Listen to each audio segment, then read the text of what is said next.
गरुड़ पुराण में भगवान विष्णु और उनके वाहन गरुड़ के बीच हुए संवाद में जीवन, मृत्यु, कर्म और पुनर्जन्म के गहरे रहस्यों का वर्णन मिलता है। इस ग्रंथ के अनुसार मनुष्य का जन्म केवल एक संयोग नहीं है, बल्कि उसके अनेक जन्मों के कर्मों का परिणाम होता है। कहा गया है कि जब किसी व्यक्ति की मृत्यु होती है तब केवल उसका शरीर नष्ट होता है, आत्मा नहीं। आत्मा अमर है और वो अपने कर्मों के अनुसार आगे की यात्रा पर निकल पड़ती है। मृत्यु के बाद आत्मा को अपने जीवन के हर छोटे बड़े कर्म का फल प्राप्त होता है। जिसने अच्छे कर्म किए होते हैं उसे सुखद अनुभव प्राप्त होते हैं, वही बुरे कर्मों का फल दुख के रूप में भोगना पड़ता है। जब आत्मा अपने पिछले कर्मों का फल भोग चुकी होती है तब उसके अगले जन्म की तैयारी शुरू होती है।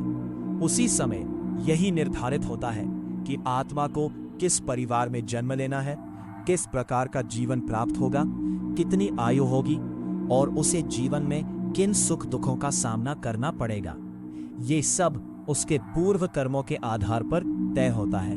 गरुड़ पुराण के अनुसार जब किसी स्त्री के गर्भ में नया जीवन बनने की प्रक्रिया शुरू होती है तब ईश्वर की आज्ञा से एक आत्मा उस गर्भ में प्रवेश करती है।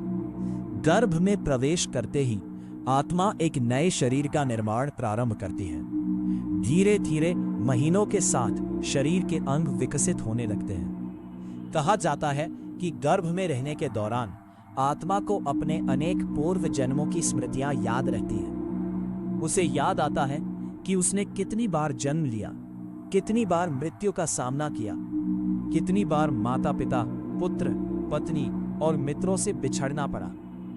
वो अपने अच्छे और बुरे कर्मों को याद करके गहरा पश्चाताप करती है। गरुड़ पुराण में वर्णन मिलता है कि गर्भ में रहने वाला जीव अत्यंत कष्ट का अनुभव करता है। अंधकारमया और संकुचित स्थान में रहते हुए वो भगवान का स्मरण करता है और प्रार्थना करता है, हे प्रभु, इस बार मुझे ऐसा जीवन देना कि मैं धर्म के मार्ग पर चलूं, अच्छे कर्म करूं और आपकी भक्ति में जीवन बिताऊं। जैसे जैसे जन्म का समय निकट आता है, आत्मा की यह प्रार्थना और भी गहरी हो जाती है। वह संकल्प लेती है कि जन्म के बाद कभी अधर्म नहीं करेगी, किसी को कष्ट नहीं देगी और ईश्वर को नहीं भूलेगी। लेकिन जब शिशु जन्म लेता है तब संसार की माया उसे घेर लेती है।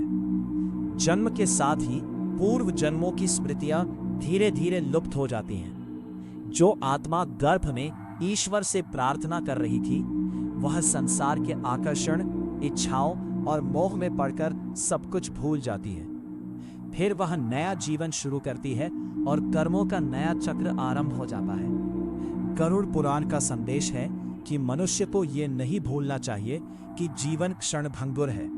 धन, पद, प्रतिष्ठा और शरीर सब एक दिन समाप्त हो जाएंगे, लेकिन कर्म उसके साथ रहेंगे। इसलिए मनुष्य को सत्य, धर्म, दया और ईश्वर भक्ति का मार्ग अपनाना चाहिए, क्योंकि यही कर्म उसके अगले जन्म और भविष्य का निर्माण करते हैं। गरुड़ पुराण का सार यही है कि जन्म और मृत्यु अंत नहीं है, बल्कि आत्मा की अनंत यात्रा के पड़ाव हैं और इस यात्रा की दिशा हमारे कर्म तय करते हैं।